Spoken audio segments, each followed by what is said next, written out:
بسم اللہ الرحمن الرحیم۔ اللہ کے نام سے شروع جو بڑا مہربان اور نہایت رحم کرنے والا ہے۔ آج ہماری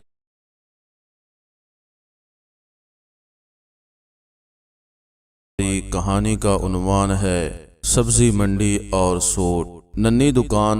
میں نے دیکھا کہ ماں اپنے بیٹے کو آہستہ سے مارتی اور بچے کے ساتھ خود بھی رونے لگتی۔ میں نے آگے ہو کر پوچھا، بہن کیوں بچے کو مار رہی ہو جبکہ خود بھی روتی ہو؟ اس نے جواب دیا، بھائی آپ کو تو معلوم ہے کہ اس کے والد اللہ کو پیارے ہو گئے ہیں اور ہم بہت غریب بھی ہیں۔ میں لوگوں کے گھروں میں مزدوری کرتی ہوں اور اس کی پڑھائی کا مشکل سے خرچہ اٹھاتی ہوں۔ یہ کم وقت سکول روزانہ دیر سے جاتا ہے اور روزانہ گھر دیر سے آتا ہے۔ جاتے ہوئے راستے میں کہیں کھیل کود میں لگ جاتا ہے اور پڑھائی کی طرف ذرا بھی توجہ نہیں دیتا، جس کی وجہ سے روزانہ اپنی سکول کی وردی گندی کر لیتا ہے۔ میں نے بچے اور اس کی ماں کو تھوڑا سمجھایا اور چل دیا۔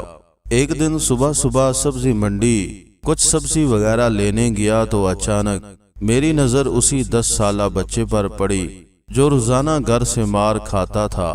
کیا دیکھتا ہوں کہ بچہ منڈی میں پھر رہا ہے اور جو دکاندار اپنی دکانوں کے لیے سبزی خرید کر اپنی بوریوں میں ڈالتے تو اس سے کوئی سبزی زمین پر گر جاتی اور وہ بچہ اسے فوراً اٹھا کر اپنی جھولی میں ڈال لیتا۔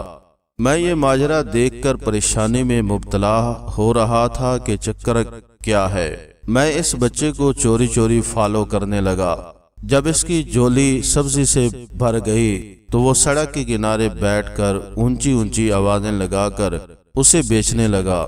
منہ پر مٹی، گندی وردی اور آنکھوں میں نمی کے ساتھ ایسا دکاندار زندگی میں پہلی بار دیکھ رہا تھا۔ دیکھتے دیکھتے اچانک ایک آدمی اپنی دکان سے اٹھا جس کی دکان کے سامنے اس بچے نے ننھی سی دکان لگائی تھی۔ اس شخص نے آتے ہی ایک زوردار پاؤں مار کر اس ننھی سی دکان کو ایک ہی جھٹکے میں ساری سڑک پر پھیلا دیا اور بازو سے پکڑ کر اس بچے کو بھی اٹھا کر دھکا دے دیا۔ ننھا دکاندار آنکھوں میں آنسو لیے دوبارہ اپنی سبزی کو اکٹھا کرنے لگا اور تھوڑی دیر بعد اپنی سبزی کسی دوسری دکان کے سامنے ڈرتے ڈرتے لگا لی۔ بھلا ہو اس شخص کا جس کی دکان کے سامنے اب اس نے اپنی ننھی دکان لگائی۔ اس شخص نے اس بچے کو کچھ نہیں کہا۔ تھوڑی سی سبزی تھی، جلدی فروخت ہو گئی اور وہ بچہ اٹھا اور بازار میں ایک کپڑے والی دکان میں داخل ہوا اور دکاندار کو وہ پیسے دے کر دکان میں پڑا اپنا سکول بیگ اٹھایا اور بنا کچھ کہے سکول کی جانب چل دیا۔ میں بھی اس کے پیچھے پیچھے چل رہا تھا۔ جب وہ بچہ سکول گیا تو 1 گھنٹہ دیر ہو چکی تھی، جس پر اس کے استاد نے ڈنڈے سے اسے خوب مارا۔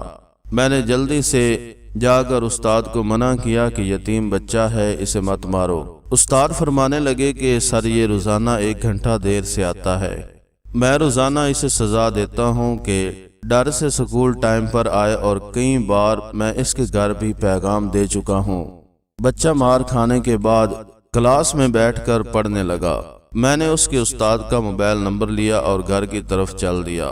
گھر جا کر معلوم ہوا کہ میں جو سبزی لینے گیا تھا وہ تو بھول ہی گیا ہوں۔ حسب معمول بچے نے اسکول سے گھر آ کر ماں سے ایک بار پھر مار کھائی ہوگی۔ ساری رات میرا سر چکراتا رہا۔ اگلے دن صبح کی نماز ادا کی اور فوراً بچے کی استاد کو کال کی کہ منڈی ٹائم ہر حالت میں منڈی پہنچے، جس پر مجھے مثبت جواب ملا۔ سورج نکلا اور بچے کا سکول جانے کا وقت ہوا اور بچہ گھر سے سیدھا منڈی اپنی ننھی دکان کا بندوبست کرنے لگا۔ میں نے اس کے گھر جا کر اس کی والدہ کو کہا کہ بہن میرے ساتھ چلو، میں تمہیں بتاتا ہوں آپ کا بیٹا سکول کیوں دیر سے جاتا ہے۔ وہ فوراً میرے ساتھ منہ میں یہ کہتے ہوئے چل پڑی کہ آج اس لڑکے کی میرے ہاتھوں خیر نہیں، چھوڑوں گی نہیں اسے آج۔ منڈی میں لڑکے کا استاد بھی آ چکا تھا۔ ہم تینوں نے منڈی کی 3 مختلف جگہوں پر پوزیشنیں سنبھال لی اور ننھی دکان والے کو چھپ کر دیکھنے لگے۔ حسب معمول آج بھی اسے کافی لوگوں نے جھڑکا اور آخر کار وہ لڑکا اپنی سبزی فروخت کر کے کپڑے والی دکان کی طرف چل دیا۔